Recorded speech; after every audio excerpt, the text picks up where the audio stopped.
저녁 시간에 우리 문화와의 선교적 만남, 선교적 교회 4권 A권을 좀 살펴보고 있고요. 오늘 이제 어디 할 차례냐면은 126쪽 5장 문화의 구속이고요. 이제 그 문화의 구속인데 미리 보기를 이렇게 좀 보게 되어지면은요. 우리의 신앙에 또 우리의 좀 기독교 문화에 양극단이 있다 이렇게 얘기를 했죠. 하나는 사유화고 하나는 기독교 세계다. 사유화 안에 들어가는 거는 뭐냐면은 그 사유화가 개인적인 영역으로 이렇게 줄어들었다라는 그런 의미잖아요. 그래서 가치의 영역, 어떤 면에서 신념의 영역, 믿음의 영역 뭐 이렇게 얘기를 하는 거죠. 근데 원래는 아니죠. 이 모든 것들이 어떤 면에 포괄적이어야 되는데 여기에 이게 교회 안으로 이 모든 것들이 이렇게 줄어들었다 이렇게 생각하면 되어져요. 근데 교회가 그러면 사유화에 빠지게 된 이유가 뭐냐? 이유가 있겠죠.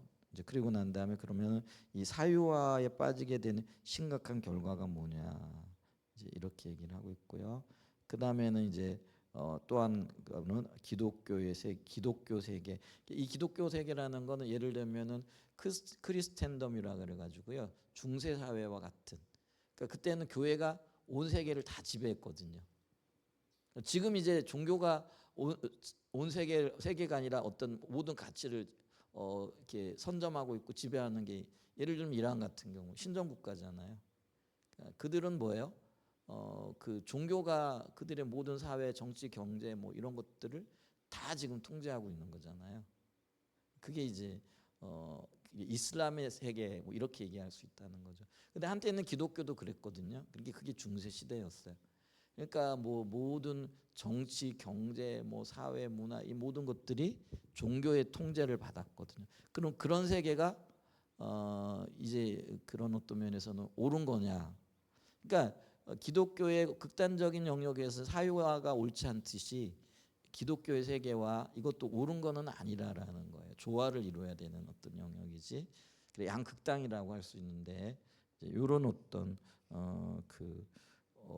어떤 오류에 빠졌던 적이 있다. 이제 그러면은 이제 이 얘기는 뭐냐면은 지금 우리가 지금의 극단은 뭐예요? 기독교의 사유화이거든요. 그러면은 우리가 그걸 극복한다고 그러면 기독교의 세계화 크리스텐덤이라고 할 수 있는 그래서 기독교가 주류를 이루고 있는 어떤 그런 어떤 세계를 추구하고 또 그런 세계를 꿈꿔야 되느냐라는 거죠. 이제 그건 아니라는 거죠. 이제 그런 관점에서 좀 보게 될 거고요. 이제 그러면은 이제 올바른 성경적인 방법은 뭐냐? 사랑의 성경과 또 어떤 대안을 제시해 주는 공동체가 되어져야 된다. 섬기는 공동체 그리고 그게 방법이 되어져야 된다라는 거죠.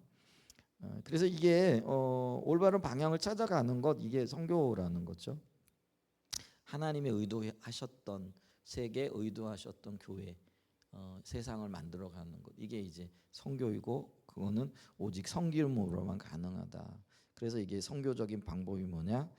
방법이 섬깁니다. 자 그러면서 이제 실제로 그런 일을 이루기 위하여 어떤 공동체가 세워져야 되느냐라는 거죠. 자 그래서 여기 보면 첫 번째 복음과 성경 이야기를 따라 사는 매력적인 반문화한 사회. 그러니까 이제 여기 이제 두 가지라고 할 수 있어요. 복음과 성경의 이야기를 따라 사는 교회. 이렇게 살아갈 때 이게 세상에 대해서 굉장히 매력적이고 사람들이 부러워할 만한 예를 들면 그렇잖아요. 가정이 굉장히 이렇게 행복하고 모범되어야 만한 가정이 이렇게 있다.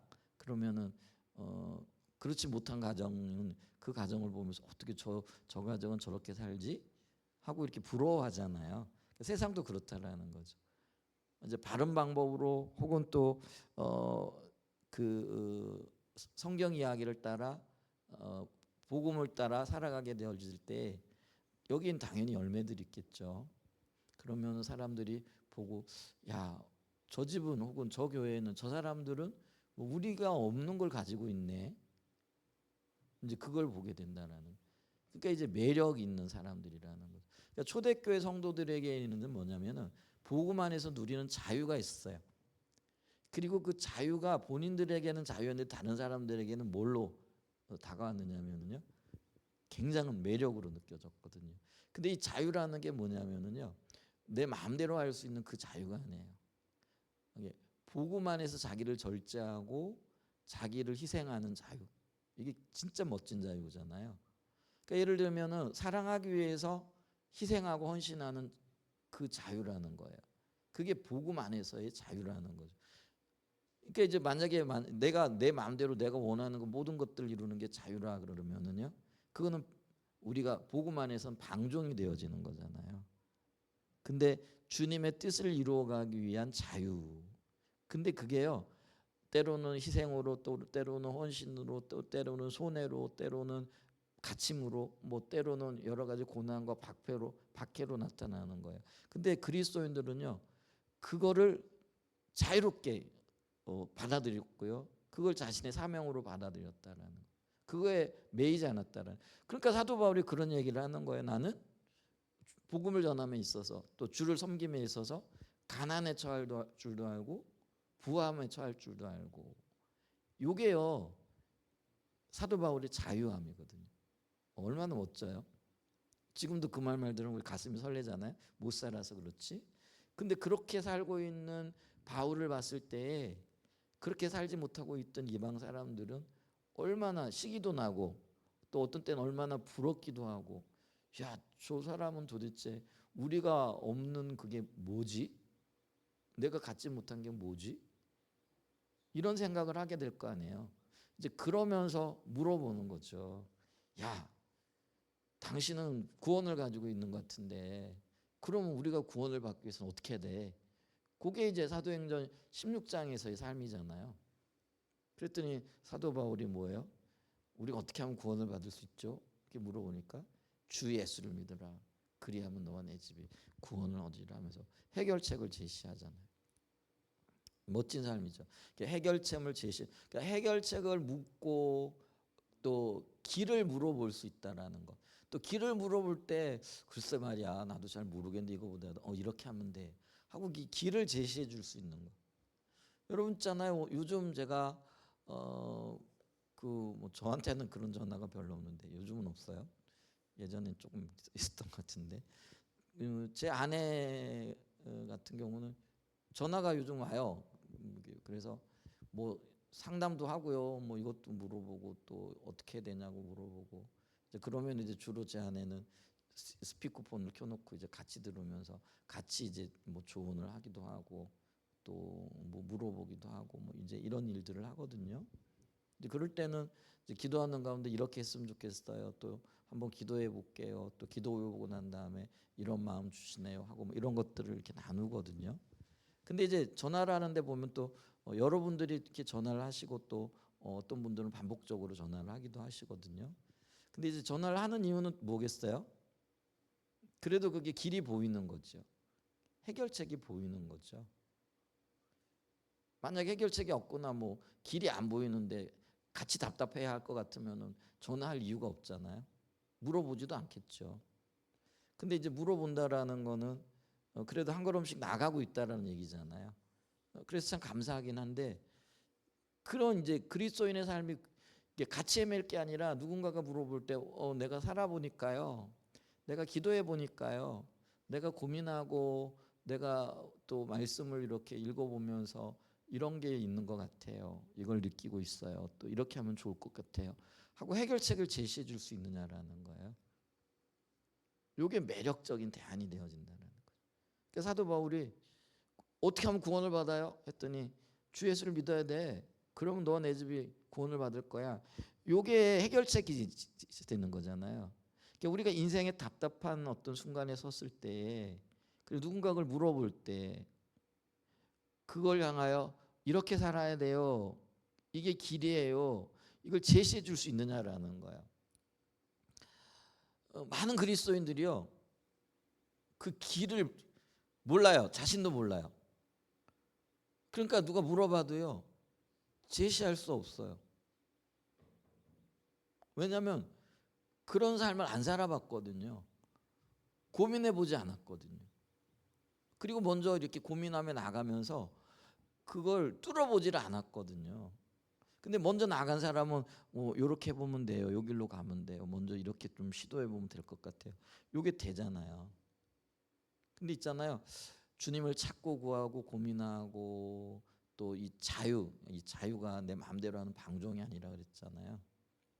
그래서 그리스도 안에서의 참된 자유 그거를 사모하고 그 길을 따라가는 거예요. 그러다 보면은 하나님께서 주시는 지혜가 있고요. 또 주시는 승리가 있고요. 또 기쁨이 있잖아요. 그런 것들을 통해서 무장되어지는 거죠. 그러니까 저와 여러분들이요. 무장돼야 돼요. 그러니까 그 내 자신이 그렇게 살 뿐만 아니라 다른 사람들을 그 길로 이끌 수 있는. 그러니까 우리가 예를 들면 하나님 경험하는 사람의 삶이라든지 십자가 복음도 그 역할을 하는 거예요. 그게 길잡이 역할을 하는 거예요.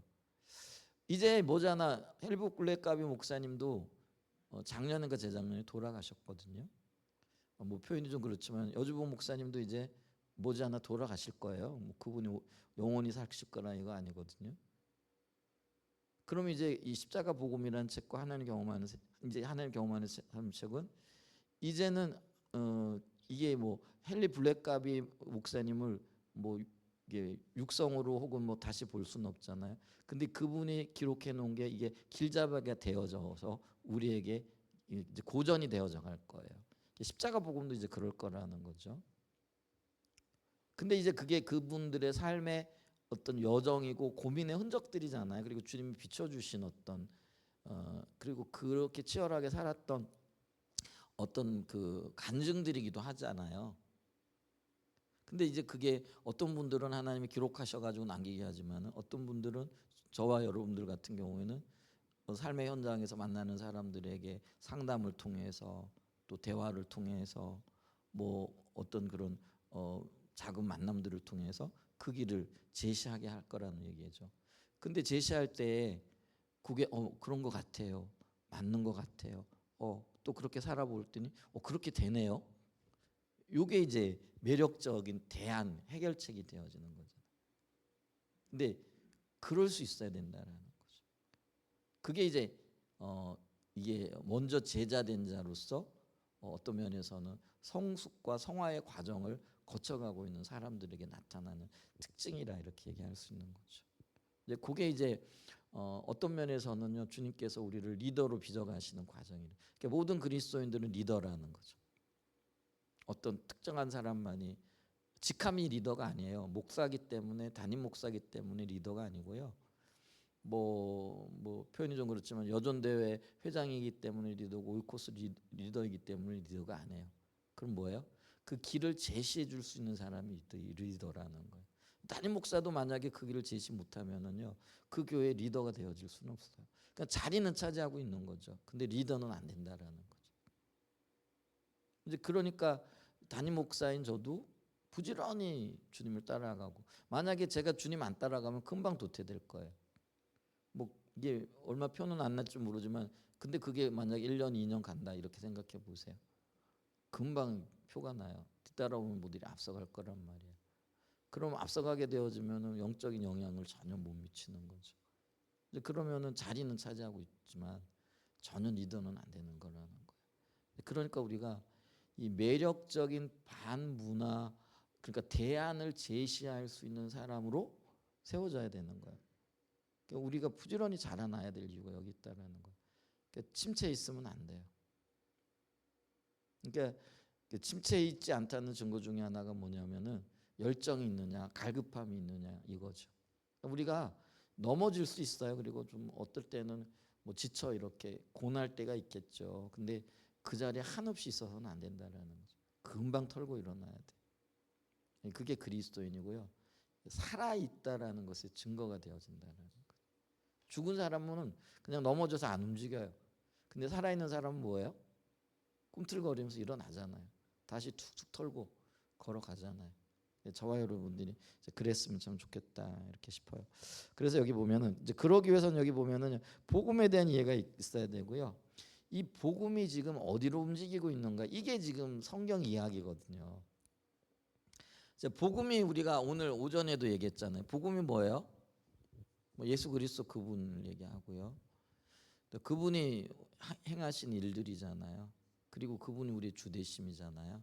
뭐 복음을 이제 뭐 한마디로 정의할 수 없지만은 근데 뭐 인격체 대신 예수 그리스도 그분이라 이렇게 얘기를 하는데 그분이 걸어온 이야기 그래서 히스토리라 얘기했잖아요. 그러니까 그게 이제 우리는 뭐 이게 뭐 그 서양의 역사를 얘기하는 게 아니고요. 일반 역사를 얘기하는 게 아니라요. 성경 이야기가 그분의 역사잖아요. 어떻게 사람을 창조하셨고 그 사람과의 관계 속에서 어떤 일들을 하셨고 또 어떤 문제가 생겼고 그 문제를 해결하기 위해서 어떤 일들을 해 오셨나 이게 이제 구약의 이야기고 그리고 그 근본적인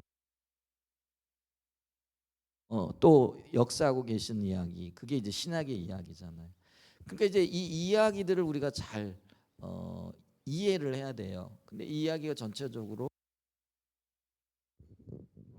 구원사적인 어떤 그러니까 하나님의 구원을 향한 그런 방향으로 움직이고 있다라는 거죠. 그럼 제가 자주 이렇게 얘기 드리는 아마 이제 여러분들은 이 도표가 생각날 거잖아요. 하나님께서 궁극적인 목적을 가지고 그 이야기를 끌어가고 계시다라는 거죠. 그, 그 하나가 뭐예요? 우리의 구원이고 잃어버린 자를 찾아 구원하시는 거고요. 하나는 뭐예요? 우리의 성장과 성숙이라는 거죠. 그러니까 지금은요 어떤 면에서는요 그러니까 구원받은 저와 여러분들에게 주님이 집중적으로 하신 일이 뭐라는 거예요? 다듬는 거예요. 그러니까 가지를 치시고 또 어떤 면에서는 이제 밭을 일구고 왜냐하면 많은 열매를 거둬야 되니까요. 거름을 치고 그 다음에 장가지든 정리하고 뭐 이러잖아요. 그 제 아내가 아주 좋아해요. 뭘 좋아하냐면 우리 여기 무화과 나무 열매가 많이 맺었다고. 근데 그 열매 그렇게 많이 맺으면은 그게 뭐랄까요? 이게 튼실하고 큰 열매는 못 맺어요. 잔잔한 것만 맺. 그러면 농부 저걸 우리가 예를 들면 상품같이 팔려고 하는 사람들은 어떻게 해야 될까요? 저렇게 많이 생기면은 솎아내야 돼요. 그러니까 우리 배추 솎아내듯이 이게 그게 많이 열린다고 다 좋은 건 아닌 거죠. 우리야 뭐 먹을 저거 먹을 생각보다도 보는 재미가 더 크고 혹시 하나라도 건져서 먹을 수 있으면 감사한 거고 이제 그러니까 그렇게 큰 신경은 안 쓰지만은 근데 이제 예를 들면은 하나님의 입장에서 우리를 보자라는 거예요. 그럼 하나님은 뭐예요? 우리를 좀 상품 가치가 있는 존재로 만들고 싶은 거예요. 왜요? 세상이 보고 혹해야 되잖아요. 그게 이제 매력이라는 거잖아요. 그러니까 우리를 보고 세상이 야 사고 싶다, 따르고 싶다, 나도 저렇게 살고 싶다. 이게 혹하는 거잖아요. 그러려 그러면 어떻게 되는 거예요? 이 가지치기가. 그래서 우리가 누가복음 요한복음 15장에 보면 포도나무 비유를 하면서 가지치기를 하시거든요. 잘라내시거든요. 그래야 열매들이 튼실하게 맺게 되어지고 매력적인 열매, 먹음직한 열매들이 맺힌다. 포도나무도 그렇다라는 거죠. 그래서 있잖아요. 우리의 삶에 이게 쳐내야 할 것들이 많아요. 그러니까 아픈 거예요. 이게 생살찌 끼어지는 것들이거든요. 근데 제 아내가 가끔 이제 우리 애들한테 야 엄마는 말이야 그 어렸을 때 그걸 몰랐어. 근데 너희들은 어렸을 때부터 미리 그걸 알아가지고 하게 되어지면은 얼마나 좋겠냐 그러면서 이제 이게 하는 얘기가 이렇게 있거든요. 근데 이제 아이들한테는 그게 별로 반가운 얘기는 아니겠지만은 근데 사실은 그게 좀 빠르면 빠를수록 좀 좋아요. 그리고 왜냐하면 그게 훨씬 더 이렇게 뭘까요? 효용 가치가 있게 된다 그럴까요? 그렇게 되어지는 거잖아요. 근데 그게 이렇게 쉽지는 않아요. 그러니까 우리 아이들도 보면은 이렇게 얘기를 하잖아요. 그러면은 뭐 말은 안 할지 몰라도 벌써 얼굴색이 달라지거든요. 그리고 이제 다음에 태어나는 말이 이런 게 우리 아이들처럼 제가 뭐 순한 아이들이 없다라고 이렇게 해오지만은 그래도 이제 부모는 알잖아요. 이제 아이들이 좀 보면은 이렇게 딱 보면은 이제 톤이 달라지죠. 그리고 좀 자세히 보면 얼굴색도 달라져 있죠. 이제 이런 것들이 이제 있을 수 있잖아요. 근데 이제 그런 것들이 아주 적은 편이긴 하지만 이제 그런 어떤 것들이 있죠. 근데 그게 뭐냐면 아프다라는 이야기거든. 나는 지금 이렇게 하고 있고 잘하고 있고 뭐 있는데 왜 나를 갖다가 건드리냐 이 얘기죠. 왜 그렇게 자르냐 이런 이야기잖아요. 그러니까 하나님이 가지치기 하듯이 이렇게 부모인 우리를 통해서 때로는 가지치기를 할 때 그게 아프다라는 거죠. 그러면 우리 아이들만 그러냐? 저는 안 그럴까요? 그러니까 아이들을 보면서 이제 제 모습을 보는데 우리 아이들의 모습이 제게 투영이 되어지거든요. 똑같아요, 그냥. 근데 저는 이제 조금 더 능구렁이가 돼가지고요, 조금 더 속이는 것뿐이죠. 표현을 덜하는 것뿐이죠. 근데 우리 아이들도 점점 저를 닮아오겠죠. 이제 점점 능구렁이가 되어오겠죠. 근데 이제 그게 이제 한편으로는 성숙이고 성장이기도 하겠지만 한편으로는 또 뭐 어떤 면에서는요, 좋은 건지 나쁜 건지 뭐 이건 잘 모르겠는데 하여간 이제 그게 성장하고 성숙해야 되는 거. 근데 아파요. 근데 지금도 아파요. 누군가 나를 자르잖아요. 누군가가 나를, 그러니까 그게 하나님이 도구를 쓰셔서 그를 통해서 나를 지금 가지치게 하고 있는 거거든요. 근데 잘리는 입장 이거 한번 생각해 보세요. 자르는 나는 기쁘고 즐거워요. 제가 가끔 이제 그 이거 뭐죠? 그걸로 갖다 자르거든요. 신나요. 그냥 싹둑 잘라버리면. 근데 잘리는 입장에서는 어떨까요? 그게 나라면 쉽지 않겠죠. 그러니까 아프다고 소리치는 거죠. 그게 나거든요. 그러면 어떨 때는 길길이 뭐 이렇게 뭐죠? 화를 내기도 하고 뭐 이리저리 그냥 발버둥을 치기도 하고 있는 이제 내 모습을 이제 보게 되어지는 거죠.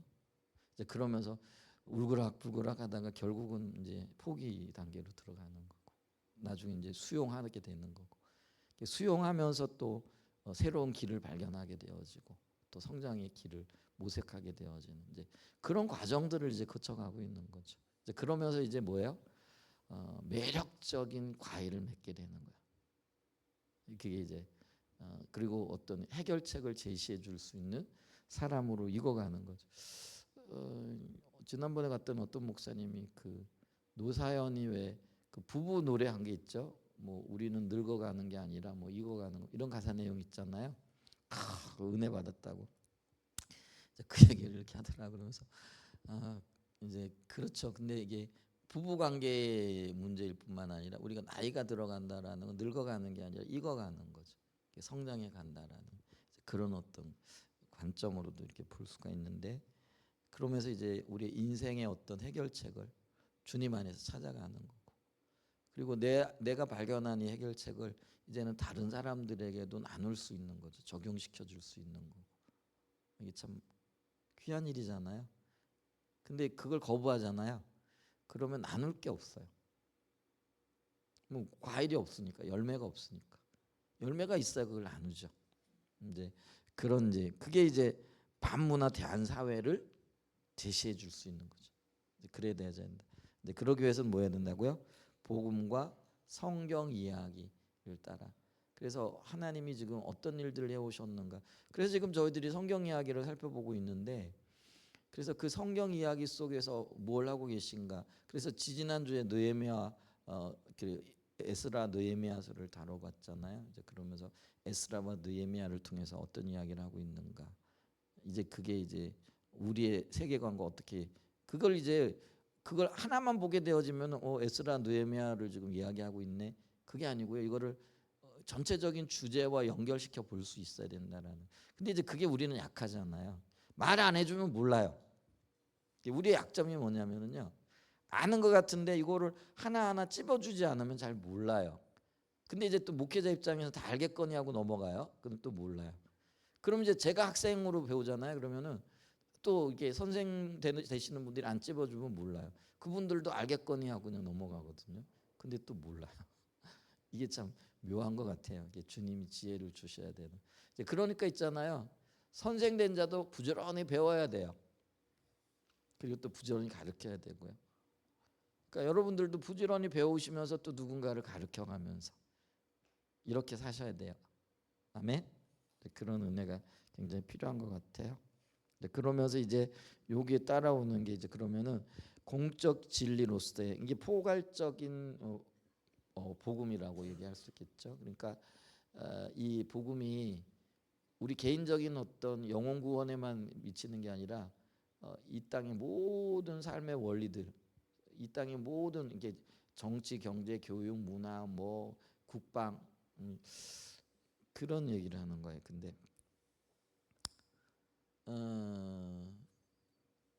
그 예를 들면은요, 돈을 버는 요즘 이제 돈 벌기가 굉장히 쉬운가 봐요. 그래가지고 뭐 요즘 우리나라 반도체가 그렇게 지금 잘 나가고 있다면서요?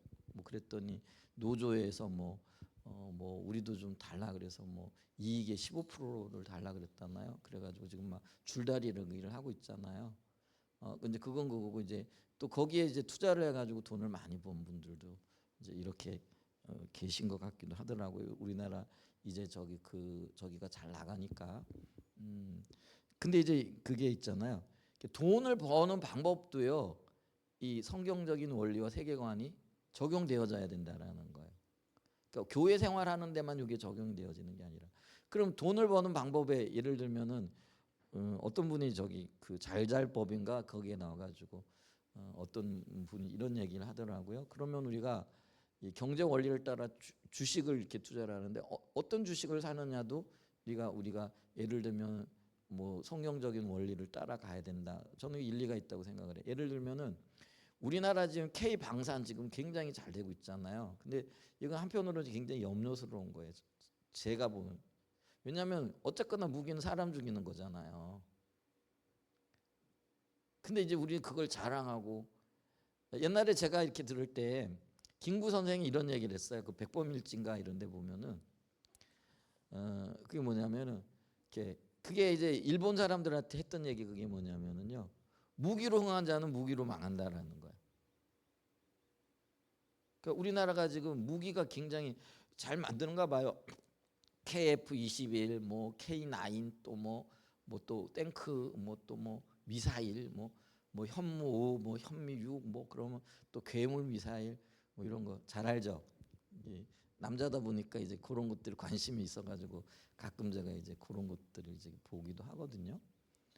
그러면은 아주 그냥 굉장히 자랑들 해요. 근데 그건 자랑할 일은 아닌 것 같아요. 뭐 그게 현실이긴 하고 그것 때문에 돈을 많이 벌지는 모르지만은 왜냐면 그게 일단은 어쨌거나 이렇게 칼이잖아요. 사람 죽이는 게 사용되잖아요. 물론 방어용으로 뭐 쓴다. 어쨌거나 이게 무기잖아요. 그럼 무기로 흥한 나라, 힘으로 흥한 나라 결국 그렇게 망할 수밖에. 이게 성경적인 원리거든요. 그럼 이제 성도들이 어떤 그 돈을 벌기 위해 가지고 이거는 뭐 절대적인 적인 방산적이 그러니까 거기에 투자를 해가지고 막 돈을 막 거기 막 요즘 그게 뜨는 적이니까 막 사가지고 주식 올라간다. 이게 꼭 좋아할 건 아니라는 거예요. 그리스도인들은 투자를 하더라도요. 사람에게 유익을 주는 물건을 만드는 회사 있잖아요.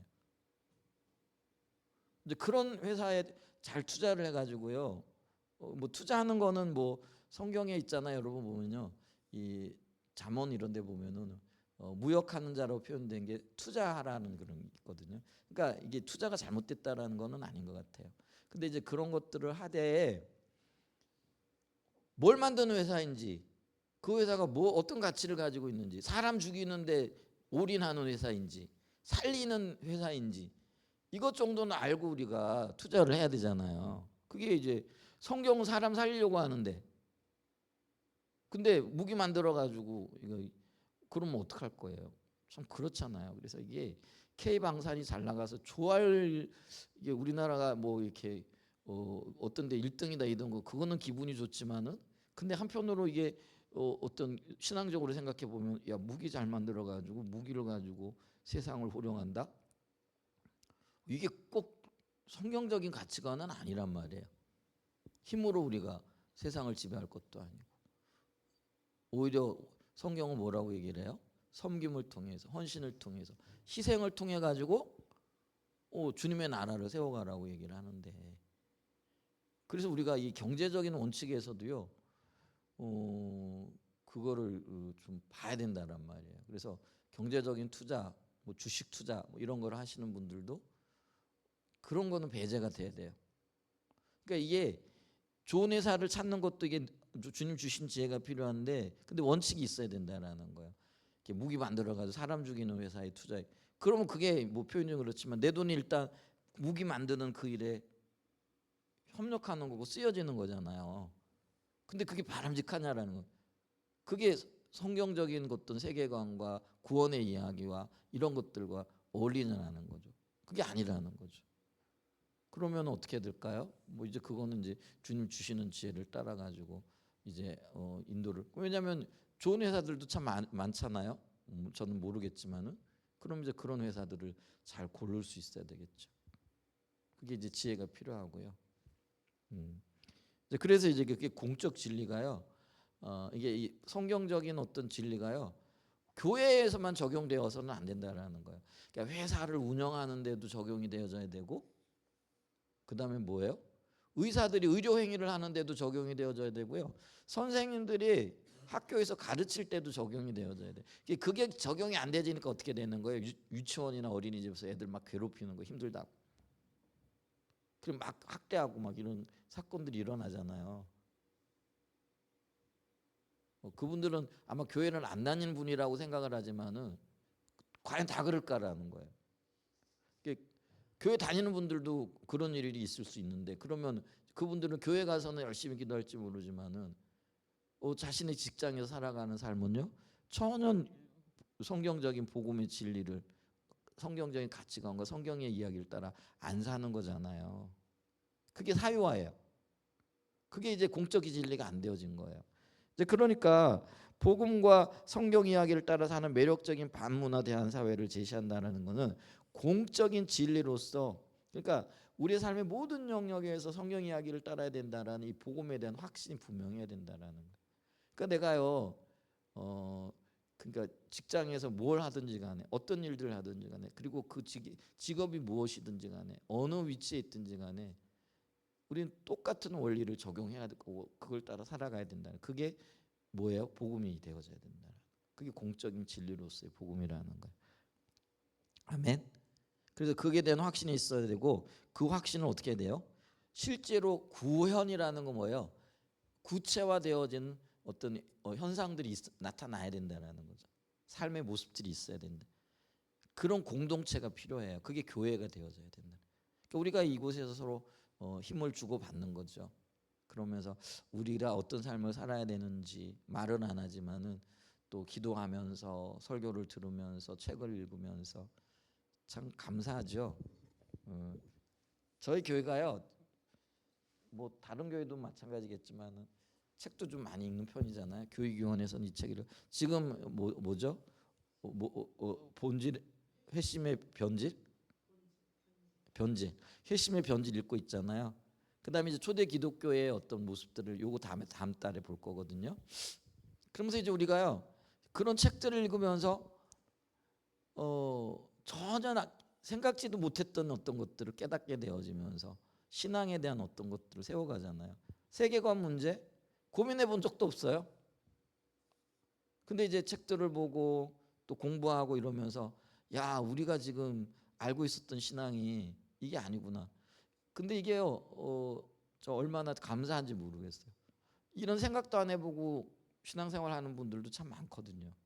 문제 제기도 안 해보고 그냥 뭐 아무런 생각 없이 그냥 교회만 왔다 갔다 하는 경우들도 너무나 많거든요.